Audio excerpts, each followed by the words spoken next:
السلام علیکم. یہ وہ بچہ پوچھ کر میرے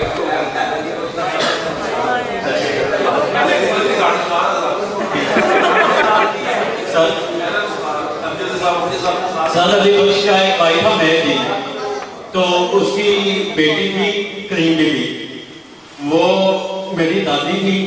تو وہ باقاعدہ جو ہے منظر میں باقاعدہ ان کا منیرہ بیگم اور جسٹس صاحب کے ساتھ وقت گزرا ہے تھوڑا بہت.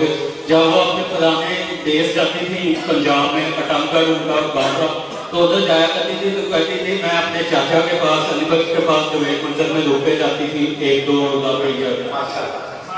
تو سر کوشچن میرا یہ ہے کہ علامہ اقبال کے بارے میں کہا جاتا ہے کہ خطبہ الہ آباد جب دیا گیا تھا تو اس وقت جتنا انتظام کیا گیا تھا، جتنے کنونشن میں جتنے ورکرز آنے تھے یا لیڈرز آنے تھے وہ پورے نہیں آ سکے تھے، کچھ کم تھے. تو علامہ اقبال حضوری تقریر چھوڑ کے چلے گئے تھے. اس بارے میں کتنی صداقت ہے؟ یہ کافی باتیں سنی تھی